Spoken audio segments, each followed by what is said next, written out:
Aynen.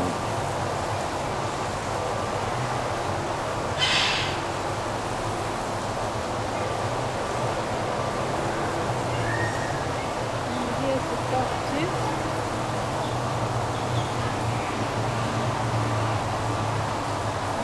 Hier ist das Dachtisch.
Mira, mira, mira. Mira, mira, mira, mira, mira. Dale, dale, dale. No, toma el tigre. Te voy a hacer tu balita. Dice que te dibuja la vueltita. Ah, sí, acá. Ya te va a hacer la vueltita, ¿no?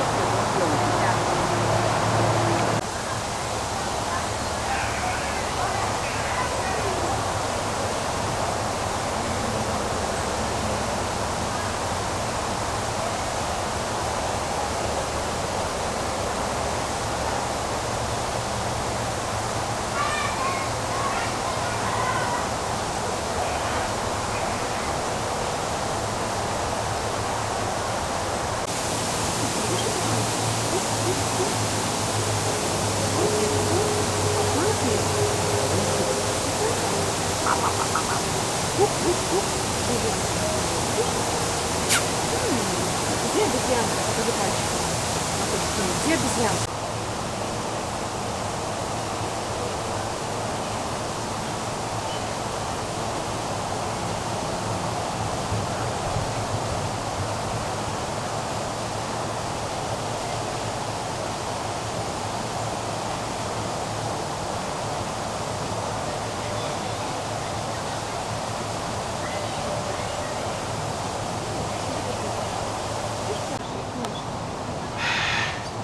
Эмму. Смотри, это Эмму. Помнишь, я была красная?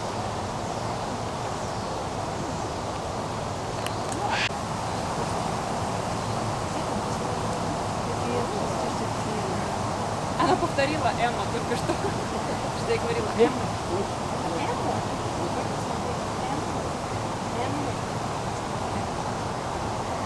Эмма. Эмма.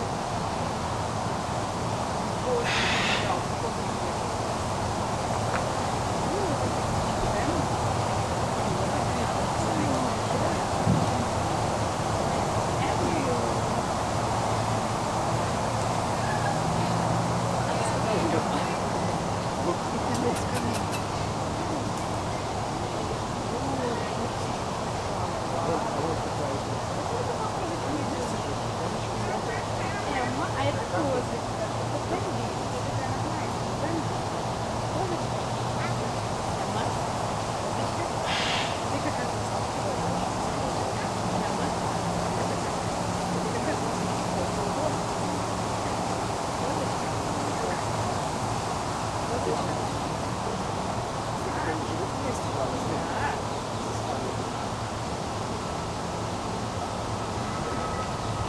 Show. My name is Sarah. You're also going to be meeting Callie and our intern Brenda. And I see a lot of you guys spotted our first guest here. Before we do introduce this large macaw, we do have a huge favor to ask of you guys. This is an up-close animal show, which means some of our animals will be coming right down in front, maybe walking up and down the center aisleway, maybe flying over your heads. So for us to be able to do that safely for you and are impressive to be able to dangle your whole body weight by your mouth until you find out how much Paris truly weighs. So would anybody like to take a guess? How many pounds do you think the largest species of macaw is? What do you think? 10? All right, any other guesses? What do you think? 15? What do you think? I'll give you a hint, I work out every day. Seed disperser. Now what that means is while they're out in the wild of the rainforest, they eat a lot of fruit. They'll swallow the seed of that fruit, and that seed doesn't always get digested in their belly. It comes out the other end of the bird intact. Oh, he found someone to flirt with in that pink shirt over there. It is the end of breeding season, so don't be offended if he finds a girlfriend. So like I was saying, they swallow the seed of that fruit. The seed is not digested in the bird. In fact, it comes out the other end of the parrot intact. Unfortunately, all species of macaws are endangered. That means there's not many of these guys left out in the wild. That's unfortunate because the homes that they live in, the trees are being cut down to allow room for agriculture to grow. Sloth. Now one of the first things you'll notice about Wilbur is that she's pretty much hanging upside down. And that's very natural for sloths. These guys spend their entire lives hanging upside down in the trees that they live in. And their bodies are perfectly adapted for that upside down lifestyle. She's got those long nails that act as hooks to hook onto the branches and a very strong spine to support all of that body weight as well. Now the reason that the sloth moves so slowly has to do with what the sloth likes to eat. Most of their diet consists of different leaves that they come across out in the wild. Now, leaves can be kind of hard to digest, and so it takes a long time to digest all of those leaves, and that helps her to conserve energy, so that's why she moves so slowly. Now, they will move so slowly in that humid rainforest environment that algae will actually start to grow on their fur. And that might sound kind of gross, but if you're a sloth, this is actually very beneficial. So we're going to take a little look at how sloths move when they are hanging upside down. Not very quickly, but a little bit of sloth locomotion for you. So they are very slow. Now, leaves that they eat do take a long time to digest, and in fact, a sloth only goes to the bathroom 1 time a week. Can you guys imagine that? A sloth only uses the restroom once a week, and that's one of the few times that they will ever leave their tree home. They'll climb down to the base of the tree, use the restroom, and then climb right back up.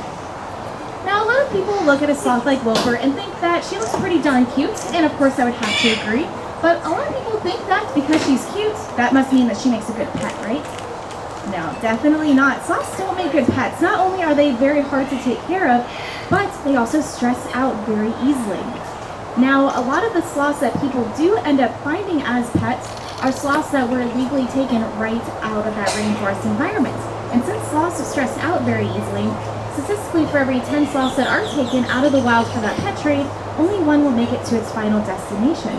So that's why we like to encourage everyone that if you are looking for a new animal to introduce to your home, stay away from an exotic pet like Wilbur, and instead take a trip to your local animal shelter. There are lots of cats and dogs that are in need of a good home, and they're much better suited for a lifestyle inside of your house than an exotic pet like a sloth would be.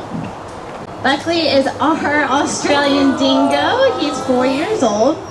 Now, I know he looks just like a dog you might have your own home, but these guys have a lot of wild instincts. They're more closely related to wolves and coyotes than your domestic dog at home. Now, by a show of hands, how many of you guys think dingoes have always been in Australia forever and ever? Gators on exhibit. Now, alligators are very important in their ecosystem, and this is because they are known as a keystone species. What this means is that there are other animals that rely on the gator for their own survival.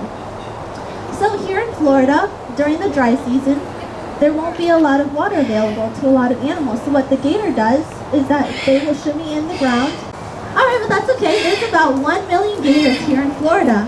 Now with so many gators living in Florida, there's a good chance that you guys will happen to see one out in the wild. But do you think it's a good idea to feed them? There she is. Now speaking of those quills, has anybody heard that porcupines can shoot their quills? A couple people. Are you guys nervous? Well, in a couple seconds, Priscilla's going to... Nah, I'm just messing with you guys. It's actually just a myth. These guys cannot shoot their quills. Their quills are actually made of the same material as our hair. So just as we cannot shoot our hair, porcupines cannot shoot their quills, although it would be really cool. But they do use their quills to protect themselves. In a scenario where a predator was to approach them and they would get scared, their quills will raise up, making them look a lot bigger. And this will usually make them look a lot unappetizing to the predator. And fruits. And this is just one porcupine, so just imagine a whole bunch of them and how that can impact the environment. It's actually gotten to the point where these guys are invading farmlands, which isn't too safe. Bottle from your hand, travel all the way over here, and show off just how easy it is to recycle whenever you're ready. There we go, good job. We give Mike a round of applause as well, thank you. Well, we like to show off that recycling is so easy that even a bird brain can do it. That means you guys should have no trouble recycling either. So that we are a nonprofit institution, which means that we have to do a lot of fundraising every day, not only to support our own animals, but also for the lots of conservation projects that we're a part of all around the world. So that's where Koo comes in. He is collecting dollar bill donations and putting them in a very safe spot. So if anyone is interested and would like to help Koo help the zoo, you can stop by and visit us after the show. Also, if you guys have any questions about any of the animals you met today, including our sloth, who will be hanging out as well, I'll be hanging out over here on this side of the stage. Feel free to come and ask any questions you have.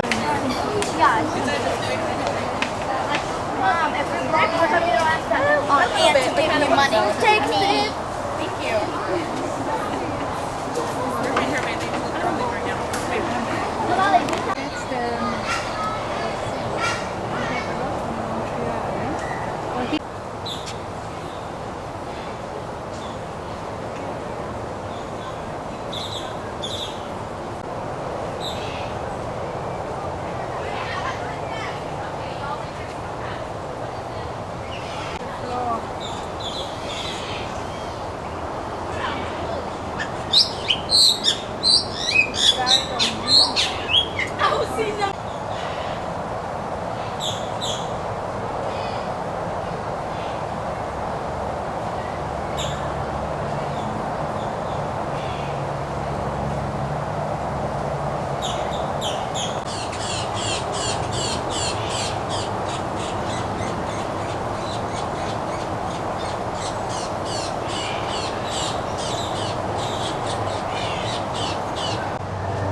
Mm.